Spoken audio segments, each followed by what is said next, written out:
Naomi Campbell restera pour toujours l'un des visages les plus importants du milieu de la mode. Et si le top modèle de 53 ans a aujourd'hui choisi de se consacrer à sa vie de famille, depuis la venue au monde de ses 2 enfants, elle n'oublie pas pour autant ce qu'elle a pu traverser durant sa jeunesse.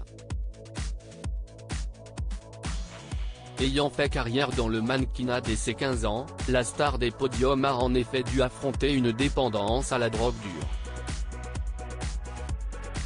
Dans la mini-série documentaire Les Supermodèles, disponible sur Apple Télévision+ depuis le 20 septembre, elle est revenue sur cette ancienne addiction, qui aurait pu lui coûter la vie.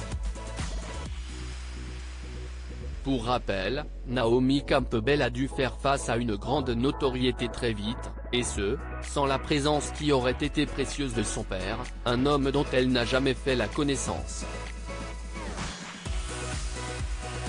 Pour soigner, en quelque sorte, les traumatismes liés à son enfance, le mannequin s'est plongé dans la consommation de cocaïne. J'essayais de masquer un deuil, a-t-elle expliqué, comme le rapporte Paris Match, avant de déplorer le cercle vicieux dans lequel elle était tombée. La dépendance est une chose tellement terrible. Vous vous dites, ça va m'aider à guérir cette blessure. Mais pas du tout. Ça peut créer de la peur, de l'anxiété. Et ce qui l'a empêché de sortir la tête de l'eau fut la disparition brutale de son grand ami Gianni Versace, tué par Andrew Cunanan en 1997. Cet assassinat, survenu devant le domicile du styliste italien, à Miami, a beaucoup touché Naomi Campbell.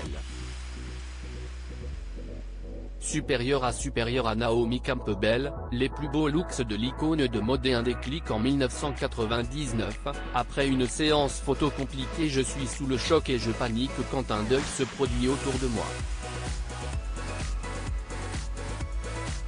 J'ai gardé la tristesse à l'intérieur, j'ai juste essayé de gérer la perte violente de son ami.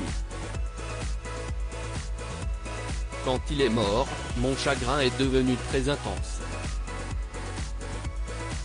Et quand j'ai commencé à consommer, c'est que j'essayais de dissimuler ses faiblesses, a-t-elle déclaré à propos de son addiction à la cocaïne, qui devenait de plus en plus dangereuse. J'étais juste en train de me suicider lentement.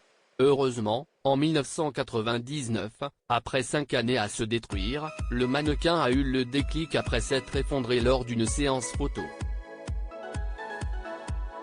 De quoi contraindre la jeune femme à suivre une cure de désintoxication pour aller mieux. Ça a demandé des années de travail sur moi-même pour apprendre à tout gérer. Mes démons peuvent faire surface, mais je connais les outils pour gérer la situation, à présent, a-t-elle conclu avec optimisme. Article écrit avec la collaboration de 6 médias Crédit Photo, Norbert Scanella Panoramique.